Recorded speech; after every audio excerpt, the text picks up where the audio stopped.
Oke, selamat berjumpa kembali bersama saya di channel saya ini. Nah, pada kesempatan ini saya ingin mengajak kalian untuk membahas tentang IPS yang ada di tema 4 subtema kedua. Jangan lupa untuk menyaksikan video ini sampai akhir agar kalian dapat memahami dan mengerti materi dengan baik. Yuk, kita mulai saja videonya.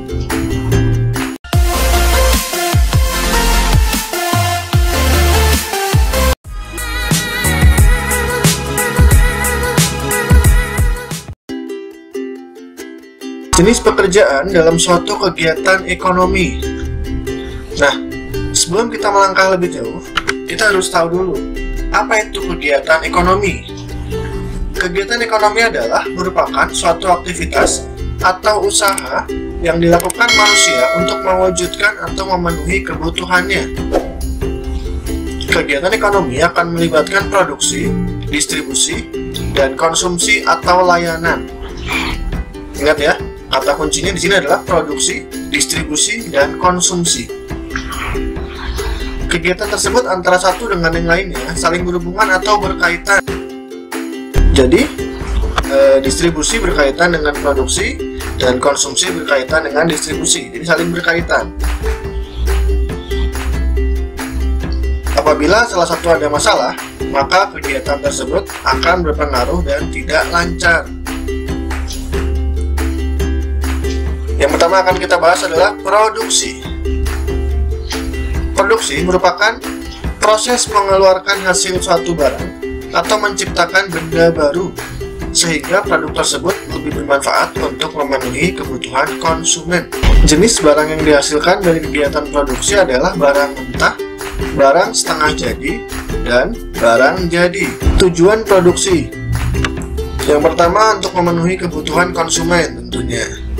Yang kedua, berupaya untuk memperoleh keuntungan yang sebesar-besarnya. Yang ketiga, menghasilkan barang setengah jadi guna memenuhi kebutuhan produksi selanjutnya.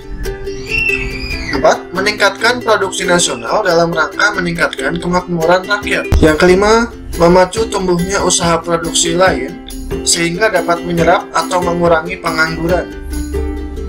6. Meningkatkan pendapatan masyarakat atau pendapatan negara. 7. Memproduksi barang-barang ekspor berarti meningkatkan sumber devisa negara. Sekarang kita lihat diagram proses kegiatan produksi. Yang pertama, barang mentah atau barang setengah jadi itu akan diolah melalui kegiatan produksi, akan menjadi barang setengah jadi atau barang jadi. Yang berikutnya adalah distribusi.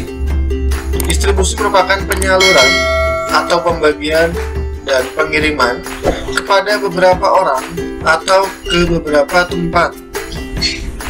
Pihak yang melaksanakan kegiatan distribusi disebut sebagai distributor.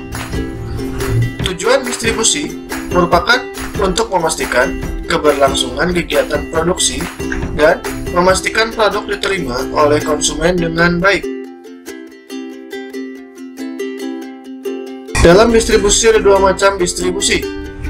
Yang satu, distribusi langsung, merupakan proses di mana produsen melakukan penyaluran tanpa melalui perantara.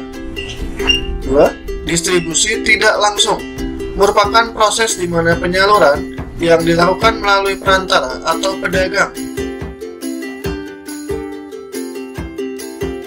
Berikutnya adalah konsumsi. Dalam Kamus Besar Bahasa Indonesia atau KBBI, konsumsi adalah pemakaian barang hasil produksi barang atau jasa, meliputi bahan pakaian, makanan, dan sebagainya untuk memenuhi kebutuhan. Orang yang melakukan kegiatan konsumsi disebut konsumen. Menurut Kementerian Pendidikan dan Kebudayaan atau Kemdikbud, setelah barang atau jasa sampai ke tangan konsumen, maka barang atau jasa tersebut bisa digunakan oleh konsumen. Ciri-ciri barang konsumsi. 1. Barang konsumsi untuk memperolehnya diperlukan pengorbanan atau barang ekonomi. 2. Barang konsumsi dikerjakan untuk memenuhi kebutuhan hidup manusia. 3. Manfaat nilai atau jumlah barang yang digunakan tersebut akan habis sekaligus atau berangsur-angsur. Di sini maksudnya berangsur-angsur adalah sedikit demi sedikit. Tujuan kegiatan konsumsi: 1. Mengurangi nilai guna suatu barang dan jasa secara bertahap.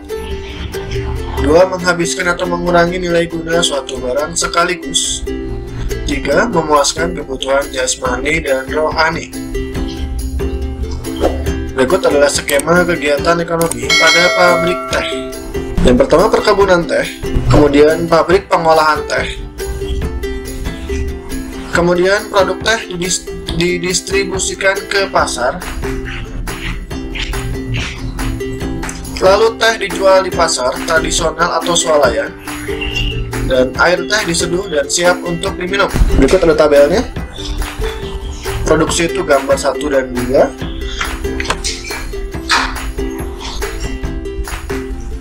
Lalu jenis pekerjaannya adalah petani teh dan buruh pabrik teh.